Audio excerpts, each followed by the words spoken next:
Estamos hechos de polvo de estrellas. No es una metáfora, es literal. No solo nosotros humanos.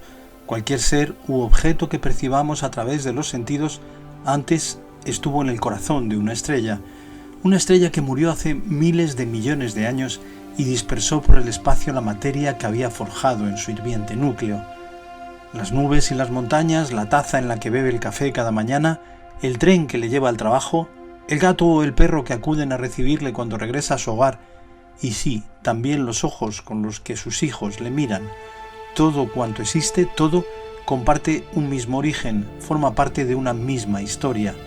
La ciencia lo ha demostrado en los últimos 100 años, pero la realidad es que ya los humanos que vivieron hace miles de años parecían intuir que formaban parte de algo más grande que ellos mismos.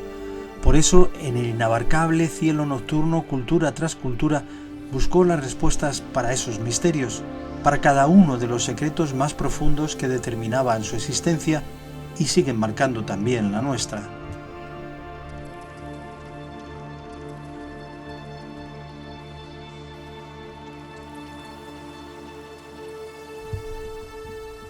Cuando en Altamira hace unos 40.000 años un hombre dejó la huella de su mano sobre el muro de una cueva, cuando hace 20.000 años en Lascaux otros humanos pintaron un toro negro sobre cuyos lomos parecieron señalar a las Pléyades, cuando hace 10.000 años los habitantes de la meseta de Gilf Kebir en el sur de Egipto se pintaban en las grutas que habitaban nadando bajo un cielo ocre, aquellos primeros humanos no parecían hacer otra cosa que interrogar a la naturaleza que les rodeaba, balbucear las primeras dudas, reflejar sus primeros miedos y anhelos, un deseo de comprender.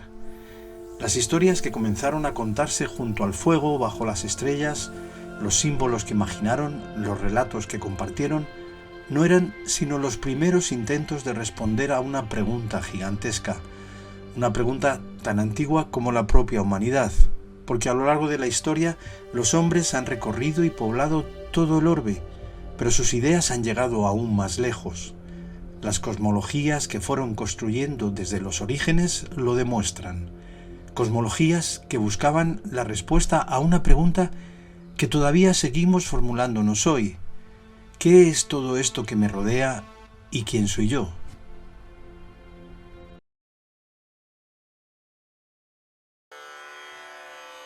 Hace más de 3.000 años, entre los pueblos que ocupaban las llanuras limitadas por las orillas del río Indo y el Ganges, comenzó a plantearse una pregunta extraordinaria, radical. Les sorprendió que entre los sueños de la noche y las vigilias del día, las sensaciones parecían igual de vívidas. Se dieron cuenta de que sus vidas se deslizaban día a día en una continua e imparable mutación entre el nacimiento y la muerte. Los reinos y los imperios también se sucedían, incluso las estrellas en el cielo estaban en permanente movimiento. Todo a su alrededor parecía sometido a un continuo devenir que les desconcertaba. ¿Acaso no existía nada en permanencia? ¿No habría algo que fuera más profundo, algo que sobreviviera a ese incesante fluir de la naturaleza?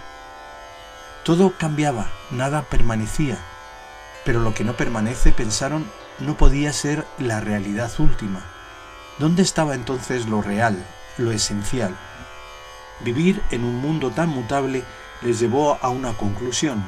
Poblaban un universo de apariencias, de formas que nacían y desaparecían. Y se entregaron a la búsqueda de la realidad eterna, inmutable, de la que todo lo demás no sería sino un reflejo. No había, por tanto, dos realidades, solo una que se manifestaba a través de un mundo de ilusiones, un universo de apariencias al que llamaron Maya. Y el camino que encontraron para su búsqueda, pensaron, tenía que estar en esa voz interna que vivía dentro de cada individuo, la voz íntima que les hablaba, a la que llamaron Atman, lo que respira, lo que se mueve. Pero también esa voz y el individuo que la acogía no podían ser sino el reflejo imperfecto de aquella esencia trascendente que lo llenaba todo, una esencia a la que llamaron Brahman, la realidad absoluta. Cualquier objeto o ser no era sino la forma en la que Brahman se manifestaba en el cosmos, una forma, pensaron, en la que la realidad absoluta se contemplaba a sí misma en sus infinitas expresiones. Como si una ola chocara contra una roca y provocara una inmensa dispersión de gotas. Cada una de aquellas gotas durante un tiempo vivía la ilusión de creerse única, de establecer su propia relación con todo lo demás. Pero eso no era sino una ilusión temporal. Cada una de esas gotas no sería plena hasta que no regresara a fundirse con el océano, con la realidad perdurable y esencial, la que lo experimenta todo. El hombre, el animal, el árbol, el agua de los ríos, las nubes del cielo, todo estaba en continua mutación porque no eran sino la esencia sintiendo el universo, viviéndolo. En ese sentido, la continua renovación que suponen las reencarnaciones en formas nuevas no eran sino un destino del que escapar. Vivir no era sino el camino individual de mejoramiento, el premioso proceso de aprendizaje que sólo ofrecía una culminación deseable. Alcanzar la definitiva disolución del individuo en el absoluto, el regreso a lo permanente, a la totalidad, donde se conocería esa auténtica realidad.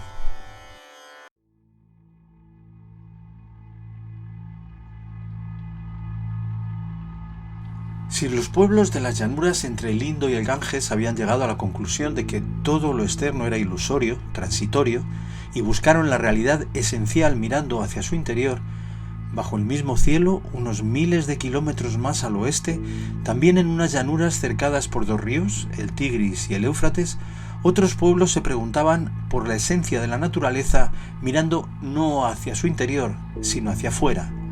Para babilonios y demás pueblos de Mesopotamia, el universo había nacido del enfrentamiento entre fuerzas primordiales. Un combate creían que jamás cesaría. Si en la India imaginaban que el universo era la manifestación de una unidad básica y esencial, en Mesopotamia pensaban que la esencia del universo estaba en el conflicto. Para los hindúes, Brahman no es un personaje, no es un dios, no es un ser concreto, es mucho más. Es la esencia, lo que permanece, la base última de la realidad. Para los babilonios, aquellas fuerzas primordiales no eran para nada conceptos abstractos. Las encarnaron en seres con rostro, nombre e historia y los llamaron dioses. La principal de esas deidades, Tiamat, la madre de la vida, la diosa del mar salado, un inmenso dragón marino que se uniría con Apsu, el dios de las aguas dulces, y juntos crearían el océano cósmico donde nacerían los demás dioses.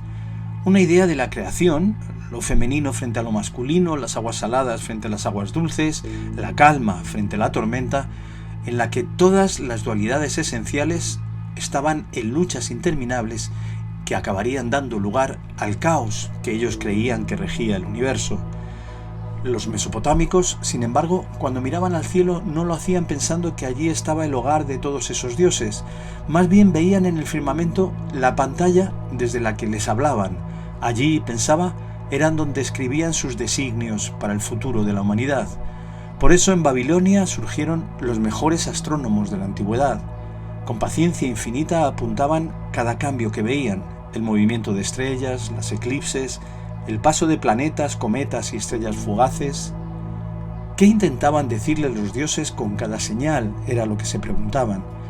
Mientras en India el cielo era la llamada que impulsaba a buscar la unión con el absoluto, en Babilonia el cielo era el mensaje, la tablilla en la que sus dioses escribían los presagios. Para los babilonios, por tanto, mirar el cielo nocturno no era una actividad contemplativa, filosófica. Para ellos se trataba de una cuestión de supervivencia. Venían sequías o años de fertilidad, venían guerras o bonanzas. Para los mesopotámicos la existencia era una lucha y su meta no perecer en esa lucha, porque además en su cosmología lo que esperaba a los babilonios después de esta vida estaba lejos de ser un paraíso. La muerte condenaba a vivir como una sombra vagando por el inframundo y alimentándose de polvo. Así en la India buscaban comprender la realidad, pero en Babilonia lo que querían era descifrarla para sobrevivir. Si la India ofrecía una filosofía, un pensamiento abstracto, una puerta al conocimiento interior, Babilonia ofrecía una narrativa, una historia de enfrentamientos, un drama para explicar la existencia externa. En Mesopotamia, la realidad era el conflicto.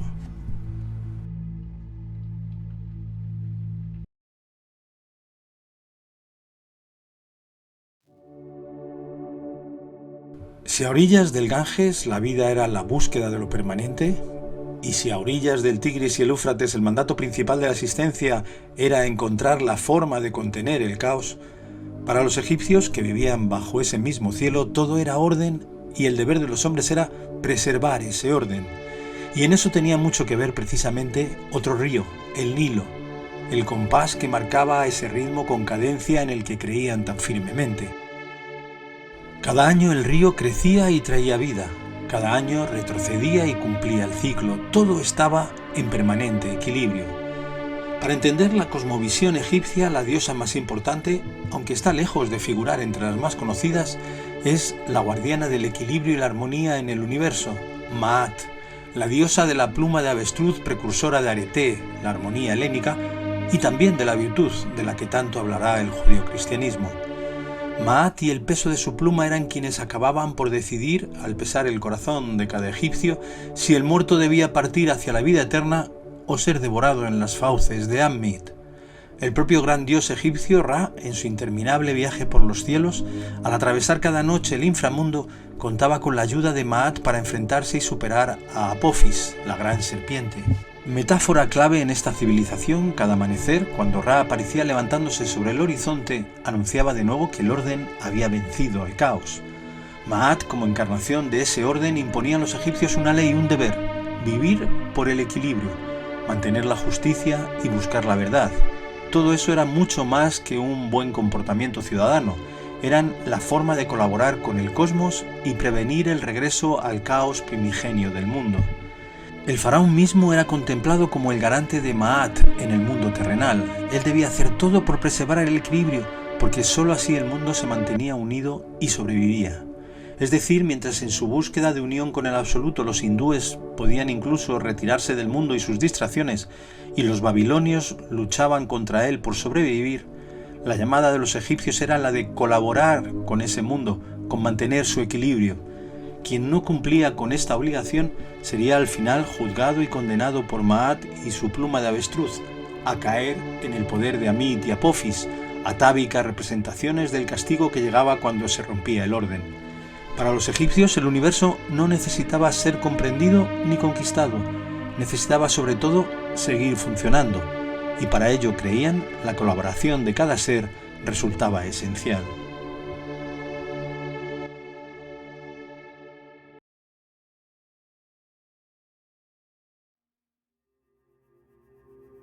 Logos, la razón. Grecia, de repente en una península pequeña que ni siquiera se veía a sí misma como una nación, sino como una suma de ciudades libres y a menudo enfrentadas, sus habitantes coincidieron en producir una mirada completamente nueva sobre el universo. Una en la que importaba no solo lo que se creía, sino también, y mucho, la forma en la que se llegaba a esa creencia. El gran aporte de los griegos a la historia de las cosmologías estuvo en el método para mirar a la naturaleza.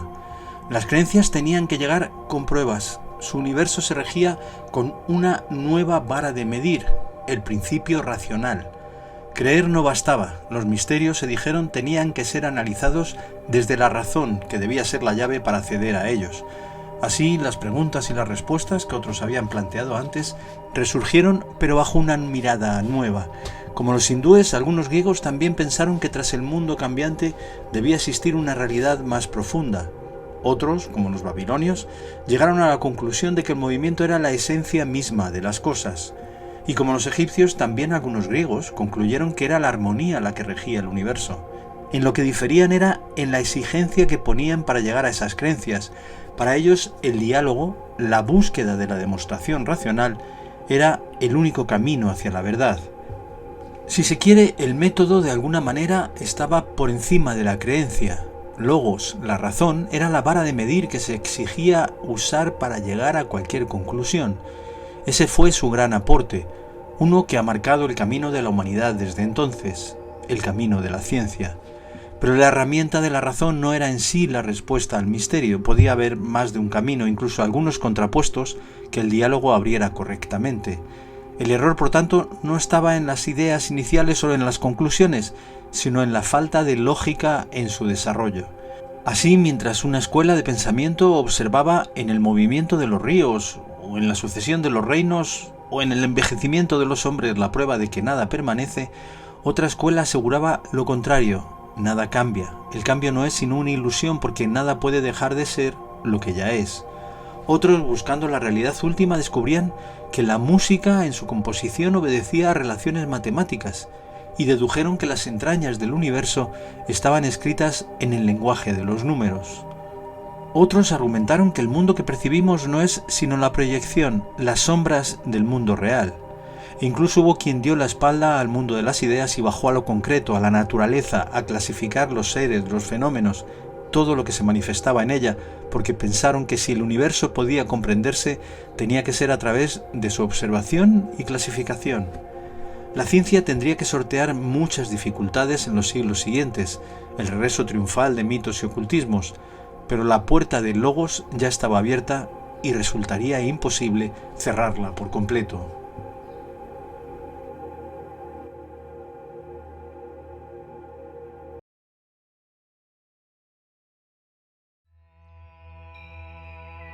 Hindúes, mesopotámicos, egipcios, griegos, todos habían descargado sobre sí mismos el peso de desvelar el conocimiento final de la realidad, buscando en su interior, leyendo los presagios del cielo, mediante el diálogo y el uso de la razón, cualquiera que fuera el método, todos, ante la evidencia de que les resultaba imposible alcanzar certezas absolutas e indisputables, aceptaron que el conocimiento humano se enfrentaba a límites, hasta que llegó un giro radical en la manera de afrontar esa búsqueda.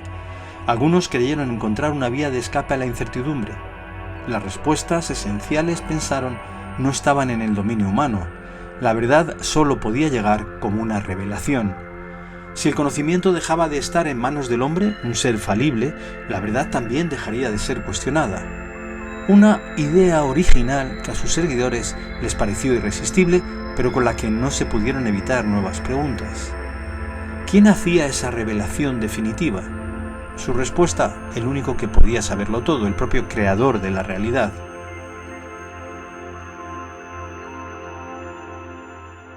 Lo que llevaba cuando menos a otra pregunta inevitable: ¿por qué el ser creador de todo tan solo les desvelaba a ellos y no a los demás humanos ese conocimiento esencial?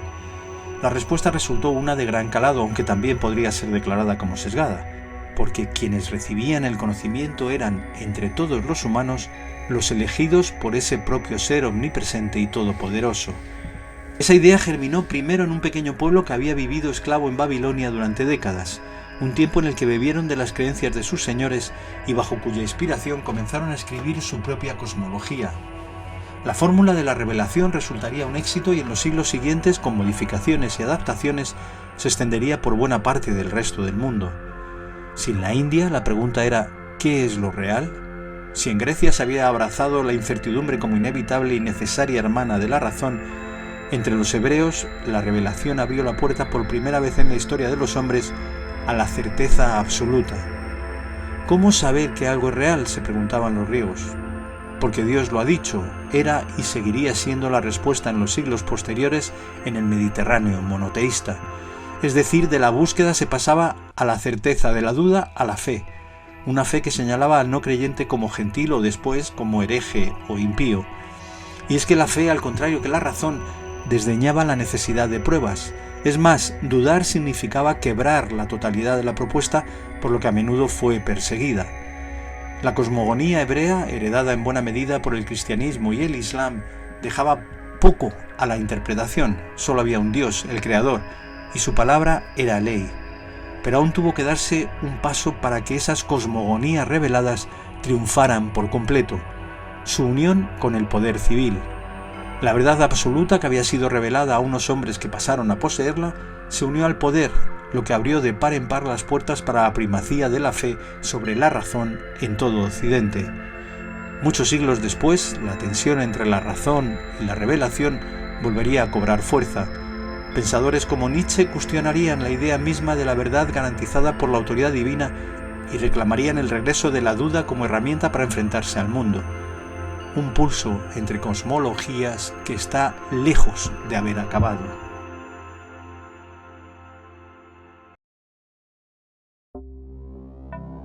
Si en la India el hombre buscaba su comunión con el absoluto, si en Grecia perseguía la comprensión de la realidad, si en el Mediterráneo comenzó a expandirse la idea de una verdad revelada, En América surgió una mirada propia y original sobre el cosmos, una en la que no se preguntaban ni por la realidad, ni por el orden de los cielos, ni por la revelación del Verbo, sino por el papel del hombre como integrante de un entramado en el que la vida dependía de un intercambio inacabable. La visión de la naturaleza como un todo en el que la palabra clave era reciprocidad. Nadie podía tomar sin dar ni dar sin tomar. Todo era una red intrincada de intercambios, una idea que con matices caló la cosmovisión de muchos de los pueblos desde el norte de América hasta el sur. En los Andes, la sucesión de culturas acabó por configurar un universo en el que una sustancia, un dios inefable, Viracocha, era el origen de todo. Viracocha precedió a los astros del universo, a las montañas y a los hombres. A partir de él, dioses y animales, todos habitantes de la misma naturaleza en la que la ley principal era la reciprocidad, porque el intercambio continuo era el secreto de la supervivencia. Pachamama, la diosa tierra, daba, pero a cambio había que devolverle parte de lo recibido. Las montañas protegían y las comunidades que se guarecían en ellas debían honrarlas. En la cosmología andina, los que han dado no pueden ser abandonados. Y así los muertos, momificados, en las celebraciones seguían sentándose junto a los familiares a los que habían cuidado y alimentado anteriormente, porque para el mundo andino lo importante no era la cuestión filosófica o teológica, para ellos lo importante era mantener el vínculo que mantenía a todo unido en la naturaleza, y la solución era la palabra compartir. En su cosmovisión es inevitable encontrar ecos de otras producidas en otros tiempos y otros lugares, a veces a océanos de distancia. Pueblos que jamás llegaron a cruzarse parecían tropezar una y otra vez con intuiciones similares, alimentando la sospecha de que detrás de la diversidad del mundo pudiera existir una unidad original, la idea de que hombres, animales, montañas y astros formaban parte de una misma realidad, o la convicción de que nada existe completamente separado de lo demás. Quizás sean simples coincidencias, pero lo cierto es que una y otra vez, bajo cielos diferentes, los seres humanos parecían regresar a preguntas sorprendentemente parecidas.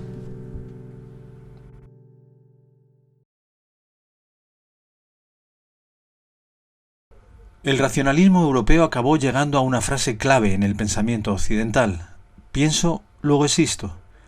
De alguna manera, la sentencia de Descartes sería la base del individualismo que ha nutrido las civilizaciones europeas durante siglos. Frente a eso, en América, los pueblos indígenas planteaban otra idea: la base de la realidad no está en mí, sino en el conjunto que formo con el universo, con la tierra, con los demás seres vivos. En la cosmología del África subsahariana, esa visión aún daba un paso más.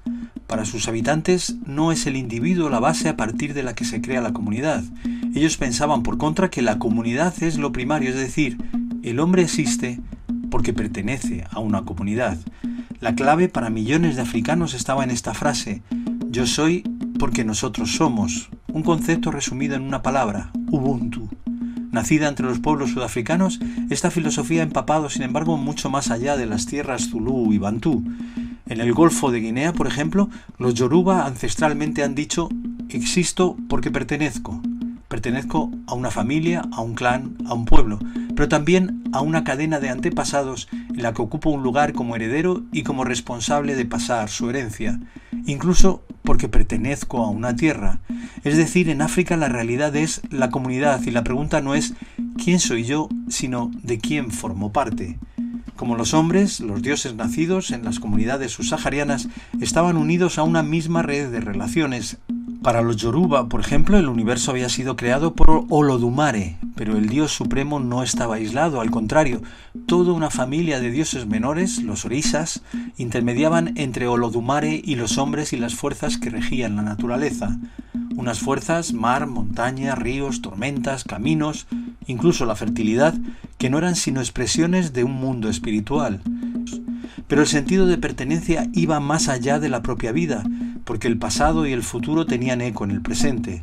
Para ellos, los muertos, pero aún más sorprendente, también los que estaban por llegar, eran parte de su idea del cosmos. Y es que entre los yoruba la pertenencia a la comunidad trascendía incluso la muerte. Muchos creían que los antepasados podían regresar a través de los recién nacidos. De ahí nombres como Babatunde, el abuelo ha vuelto, o Yetunde, la abuela ha vuelto, reflejando la idea de que las generaciones formaban parte de una misma continuidad. Igual que en la India se apuntaba a la pertenencia a un universo en el que todo compartía una esencia, así como en los Andes, con ocasión de las grandes festividades, se sentaban a la mesa las momias de los antepasados, en África, detrás de las apariencias, había una unidad a la que todo pertenecía.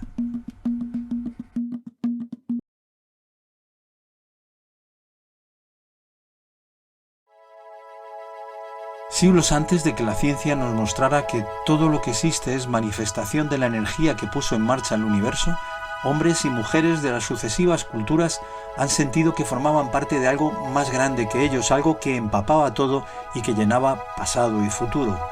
Cada civilización ha contemplado con similar asombro las mismas estrellas, ese paisaje inmenso y abrumador que fuerza a preguntarse ¿qué es la realidad? ¿Cómo se ha creado? ¿Cuál es mi papel en esa realidad? ¿Es posible para nosotros humanos llegar a entenderla?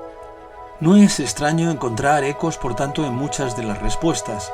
Unos buscaron lo permanente para entender, otros creyeron ver en el caos o el orden de la naturaleza la forma de explicar la realidad. Otros justificaron la existencia en la reciprocidad o en la comunidad. Algunos pensaron que la verdad solo podía llegar por una revelación, y otros han confiado en la razón como la llave maestra para permitir salir del laberíntico recorrido que la existencia propone. Miles de años después de haber sido habitantes de las cavernas, entendemos mejor cómo se formó el universo, cómo nacieron las estrellas y los planetas, qué procesos hicieron posible nuestra propia existencia. Pero las respuestas finales a las preguntas básicas siguen siendo esquivas, porque la historia de las cosmovisiones humanas no es sino una historia de búsqueda hecha a tientas.